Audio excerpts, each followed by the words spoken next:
លីឡាផ្កាស្រស់ក្រុងសេរីសុផាន់ឯណាមិនស្គាល់ភាគច្រើនមិនថាបងប្អូនមានកម្មវិធីអីទេមកលីឡាផ្កាស្រស់គឺថាគាត់រៀបចំបានទាំងអស់ឲ្យពាក់ព័ន្ធនឹងផ្កាចេះតែឆ្ងល់ថ្ងៃនេះជិះកាត់លីឡាផ្កាស្រស់ហេតុអីបានជាមានមនុស្សច្រើនហើយមានលក់បាច់ផ្កាច្រើនម្លេះលេចគិតថាថ្ងៃថ្ងៃ14កុម្ភៈទិវានៃក្តីស្រឡាញ់គេហៅថា Valentine Day បងប្អូនកុំឲ្យខាត MC មករាចុះទៅបដ ாய் ទៅបាទទៅរោបានមកបាច់គេមើលជូនអ្នកពិសេសតែបាក់ថាទិញហើយបាក់ដើររោអ្នកពិសេសមិនដឹងថាជូននៅណាទៀតប៉ុន្តែកុំគិតឥឡូវយើងទៅមើលពីសកម្មភាពលក់របស់អ្នកលក់វិញឃើញថាទាំងតកែប្រុសតកែស្រីហ្នឹងគឺចែកការងារគ្នាដាច់ហ្មងតកែប្រុសលក់ខាងមុខតកែស្រីនៅខាងក្រោយចងបាច់ផ្កាហើយបុគ្គលិកកូនចៅហ្នឹងក៏មកវាញឹកទៀតយើងឃើញថាបាច់ផ្កាចងមានតូចមានធំមានច្រើនពណ៌ក្រហមពណ៌ផ្កាឈូកអីចឹងទៅតាមចំណង់ចំណូលចិត្តហើយក្នុងនោះខ្ញុំសង្កេតឃើញថាមានទាំងផ្កាស្រស់មានទាំងផ្កា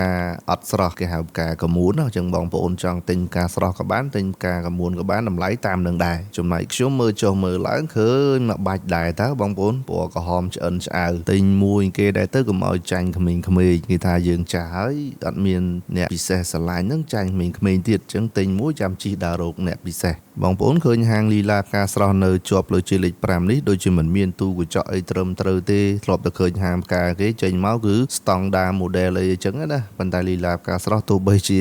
មើលទៅមិនសូវជាប្រណិតប៉ុន្តែបើនិយាយអំពីគុណភាពហើយនឹងការរៀបចំវិញគឺខ្លាំងជាងប្រភេទហាងដែលមានទូកញ្ចក់ទៀតបាទបងប្អូនដែលមានកម្មវិធីអីគឺអាចតាក់ទងមកលីឡាផ្កាស្រស់មិនថាកម្មវិធី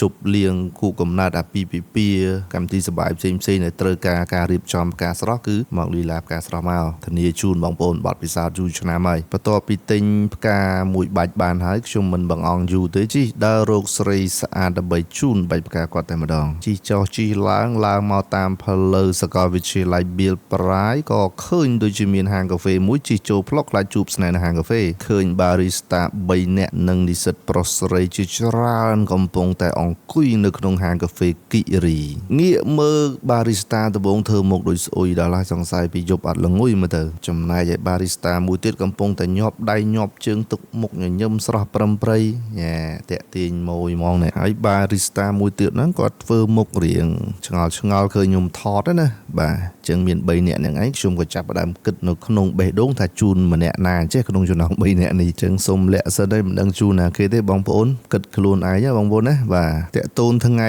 ទិវានៃក្តីស្រឡាញ់នេះអ្នកខ្លះក៏ទិញផ្កាទៅអ្នកខ្លះក៏ទិញកាដូទៅអ្នកខ្លះក៏ជូននេះជូននោះអីចឹងទៅហើយក៏មានមតិខ្លះនិយាយថាទិញផ្កាធ្វើអីស៊ីមិនកើតផងខាតលុយទៅទេយកលុយនឹងទៅឲ្យគាត់ចង់ទិញអីទិញទៅប្រសើរជាងមែនហើយបើគិតពីតម្លៃប្រើប្រាស់លុយពិតជាសំខាន់ប៉ុន្តែសំណួរសួរថាហេតុអីបានជាអ្នកមានឬក៏សិទ្ធិដែលមានលុយវល់លៀនហ្នឹងគេនៅតែចំណាយពេលជ្រើសរើសផ្កាឬក៏កាដូសម្រាប់មនុស្សជាទីស្រឡាញ់នោះក៏ព្រោះតែផ្កាមិនមែនតំណាងឲ្យអាហាររូបកាយតែវាជាអាហារផ្លូវចិត្តលុយយើងអាចដកពីកាបូបឲ្យគ្នាពេលណាក៏បានដែរតែផ្កាមួយបាច់វាបង្កប់ដោយអត្ថន័យច្រើនអត្ថន័យទី1គឺបង្ហាញអំពីការយកចិត្តទុកដាក់ attention មានន័យថាមនុស្សដែលយើងស្រឡាញ់គេមិនមែនចង់បានបាច់ផ្កាទេតែគេចង់បានអារម្មណ៍ថាយើងកំពុងតែនឹកគេមួយទៀតតំណាងពីពេលវេលាគឺពេលវេលាដែលយើងបានចំណាយទៅរើសផ្កាហ្នឹងលុយរកពេលណាក៏បានដែរតែពេលវេលាដែលយើងផ្ដល់ឲ្យគ្នាគឺមានតម្លៃបំផុតទី3យើងនិយាយអំពីភាសាបេះដូង emotional value ពិតមែនហើយផ្កាស៊ីមិនកើតទេតែវាធ្វើឲ្យមនុស្សម្នាក់ញ